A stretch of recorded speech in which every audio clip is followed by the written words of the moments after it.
All right, welcome to week 13. Today, we're going to be talking about one of the simplest things that's going to help elevate your content. And no, I'm not talking about a fancy camera. And no, I'm not talking about the best lenses on the market. I'm talking about things that you can add to anything you're using, including your iPhone, to help build and better your quality of content that you're going to be putting out. I have an iPhone 14, and to be quite honest, it could easily produce a bunch of content that could help you start your channel and the best quality that you could do for what you're going to be using every single day. Anyways, it's easy and quick to have in your pocket, pull it out, and just create content on the go.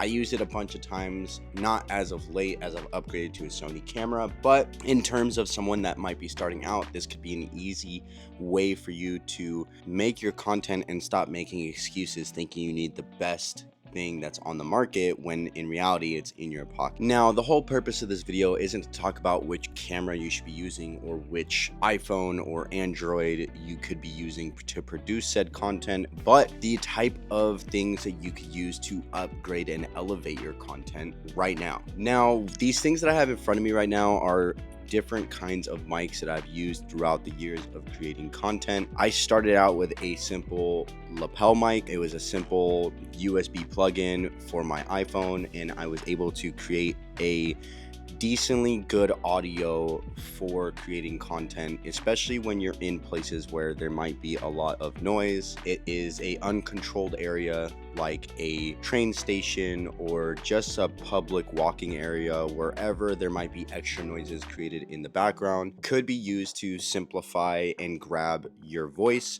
And it's a cheap way to do it. You could find it on Amazon for about 15 to 20 bucks. And it's definitely an upgrade from the iPhone speaker or microphone that you have already on your phone. Now, the next piece that I actually added, which is the Rode shotgun mic, and I use this for relatively a good amount of content. I actually use it as my backup mic when I'm shooting on my different camera if I'm trying to get B-roll or anything like that, and it does a great job when you're in a controlled setting. So in places like this where I might be in my own home and I want to directly point it at myself and get audio quality of just my voice, it is a perfect tool to use in certain cases. Now, if you want to spend a little bit of more money, granted this Rode mic is about $100. You can find it on Amazon, Best Buy, at your local stores, wherever that might be.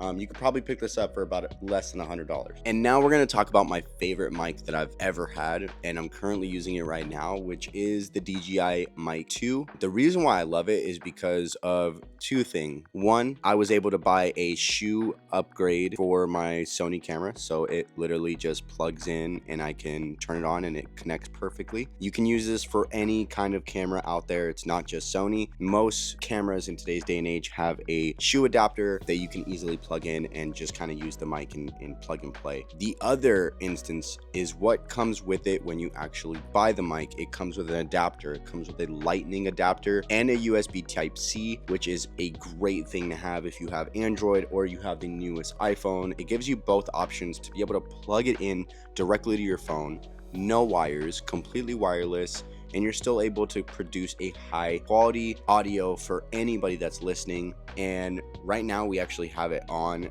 the noise cancellation mode. It might not be too big of a difference because of the fact that I am once again in a controlled setting, but I did use this mic when I was in Disneyland to pick up me and my fiance is talking about different types of food we were eating, and obviously Disneyland is super packed, but it worked really well to isolate your voice, to only pick up the things that you want to pick up, and it kind of does a really good job of muting or lowering the volumes of things that are around you. Now, this could be a bigger purchase, so I wouldn't say and suggest going at this right away, especially if you're not sure, but for me personally, it was about a $225 investment. You can pick them up on Amazon, and I actually have been enjoying this mic very much. I haven't used any of my other mics. This is my go-to mic. When it comes to the quality of it, it sounds amazing. When it comes to battery life, you get 3 hours fully charged, and if used correctly, you can get a full day worth of content created, especially if you're on the go or you're making vlogs. If you're just really smart about how you use the power of it, it's gonna work amazingly for you. So I would definitely check that out. Now, if you're just starting out, this is just a video to make you guys understand that you do not have to purchase the biggest things. You don't have to have the nicest things. You can use the things that are, one, a little bit cheaper, will give you higher quality, like a lapel mic, using your iPhone to create the content instead of making excuses on why you haven't started yet. Just make the content and then grow as you learn how to do more with what you have, and I think it'll be the most beneficial for you in the long run. So make sure you guys just go post your content, enjoy what you're doing, and have fun with it. That's all that really matters. Anyways, we'll catch you guys next week, and make sure you guys like and subscribe if you haven't already. Peace.